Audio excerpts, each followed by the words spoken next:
for joining us. We're going to try to make this as entertaining as possible.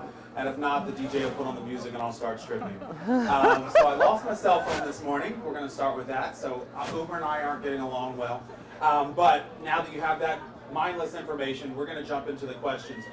I'm going to throw out the opportunity at the end if there's a couple people who have very poignant questions to ask them. I'll give 2 or 3 options to ask questions. But let's dive into tonight's conversation, which is really going to be about the development market and Bovis's impact currently on what's happening in the condominium sector. So you guys have been developing in the city, and I really always look at you as an international company. What are your ambitions for New York now that you're developing, I think, over $1 billion in real estate in the city? Great, thank you. First of all, thanks for having me here tonight. This is such a thrill hanging out at a DJ booth. So, I mean, I don't know how this is going to go, but I'm already loving it. No? So, Lendlease. Lendlease is an international property development firm, as you heard, with $70 billion of projects under development. But when a lot of people think about Lendlease here in New York, they think about Lendlease as being a phenomenal builder, and most people talk about it as being Bovis. And in fact, Lendlease has been building in New York for 30 years, and if you look out these windows, you are going to look at buildings that were built by Lendlease, because we are the construction brains behind projects like 432 Park, Time Warner Center, 157, 56 Leonard. What's different about what we're doing now is that for the first time, starting 4 years ago, we have now entered into the property development business in the USA. So the Australian giant of Lendlease has said that they now want to come to the US and develop properties for its own account. So in 4 years, we've got $5 billion under development across the US. That's New York, Chicago, Boston, and San Francisco. Here in New York, I'm very excited to talk about. We have several projects underway. The one I really want to focus on tonight is 277 Fifth Avenue, the tallest residential condominium on Fifth Avenue, and our marquee project, really our first project in this market with Lendlease as a builder, developer, and investor. So a lot of you are involved in the real estate industry, and that's why we love you and why you're here. What's interesting is what Lendlease is currently doing is what would be viewed as a new entry into the marketplace with somebody who's very established internationally. You have over $1 billion of real estate currently under construction. Most of you all know we are very late in this cycle, and the market seems to be incredibly soft, and there's a lot of challenges that each and every one of you are experiencing that are affecting your pocketbooks. What is your perception on the market that you're investing now in what would be seen as a late stage in the market? Sure. So Lendlease is long on New York. We are here to stay. We've been here for 30 years. We're going to be here for another 50 years. So our view on this market is that we are actively underwriting new opportunities for acquisition and ground-up development opportunities. The last 4 years have been predominantly in the condominium space with 277 Fifth Avenue and a project that we are developing near Columbia University called 100 Claremont. I will say that our future is going to be quite focused on multifamily rental ground-up development. And last fall, we closed on $1 billion joint venture with an Australian superannuation fund called First State Super.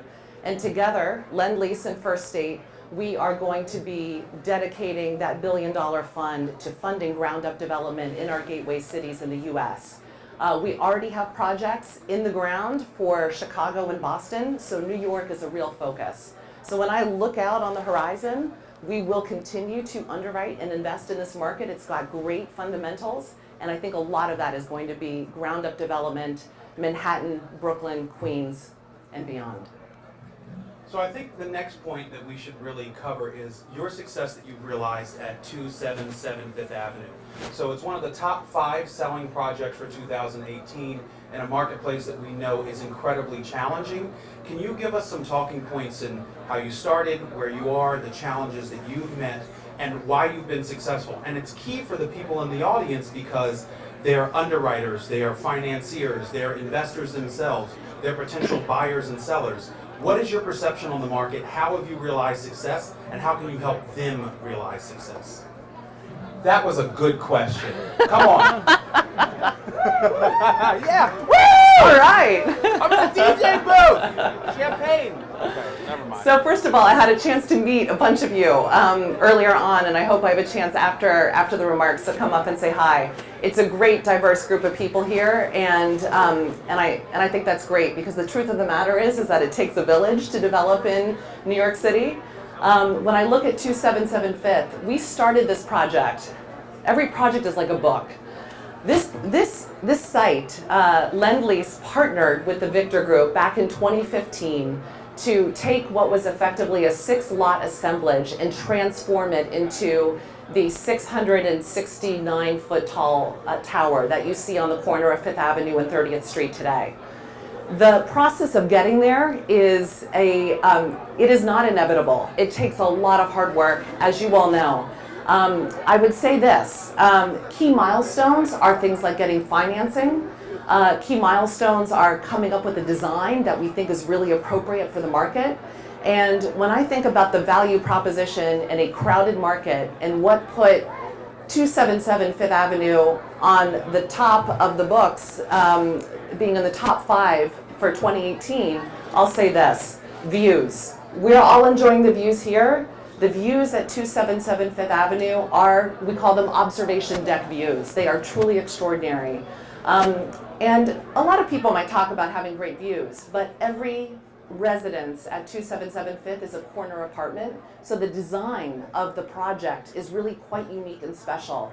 Every unit is a corner residence, meaning you have 2 exposures, many of the units have 3 exposures, and of course the top units have literally 360-degree views, full floor. Next is Raphael Vignoli's, one of the most celebrated architects, as the architect behind 432 Park. He's the architect for our project and has delivered a design that has pulled all of the columns out to the perimeter in what's called an exoskeleton. So there are no columns in the interior residences. If you look at the space, what do you see? Column, column, column, column, column. There are columns all over the place in residences, and the opportunity to have all of those columns cleared out of the residential floor plate means that the unit design is really spectacular, and these units flow like no other. The last point is 5th Avenue is the most famous avenue in the world, and that address has been a phenomenal calling card for this project.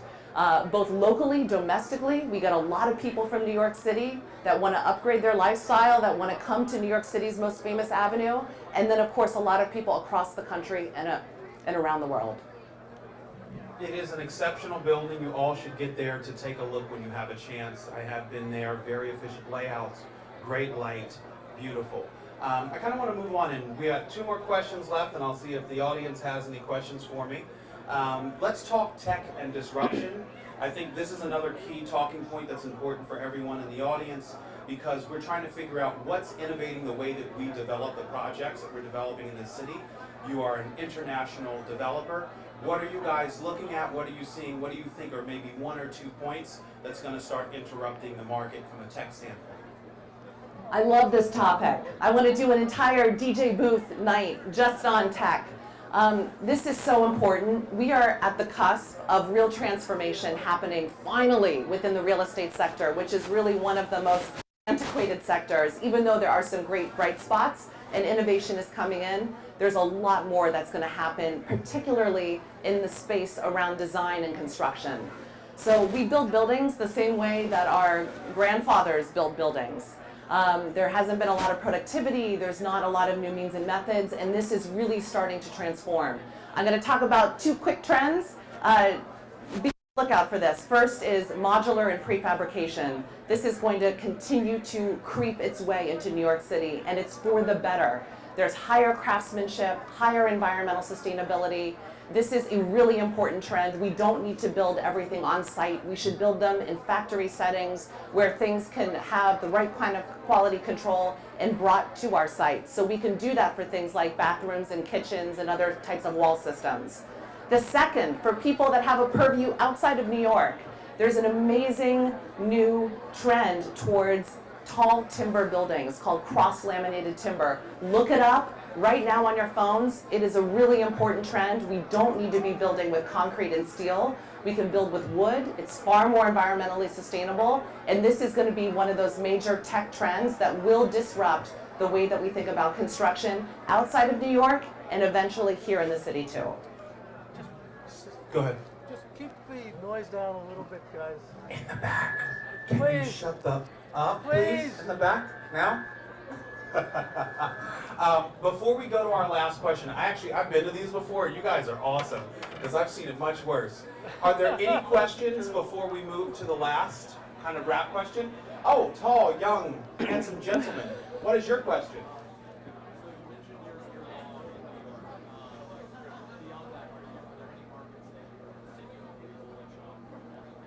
Okay, so the young gentleman here just asked, you're particularly long on the market here in New York. Are there any other markets across the U.S.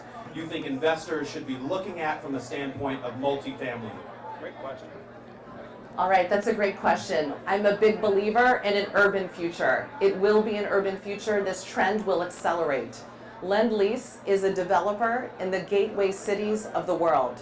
So the cities that I'm underwriting to, New York, Boston, Chicago, San Francisco, right here at home. Abroad, we're very focused on London, even despite Brexit. We think there's major long-term opportunity there. Milan, Singapore, Kuala Lumpur, Sydney, and Melbourne. Those would be the major markets for Lendlease. There are great fundamentals across all those markets, and we're going to see others get added to that list as the urbanization trend continues. Any other questions, comments, complaints? Anyone? Bueller? No? You want me to sing for you? There were nights when the wind was... No? Okay. So our last question is, the market, take it off! The market is soft. How do we capitalize on opportunity as buyers, sellers, and investors? Give us some talking points to walk away with.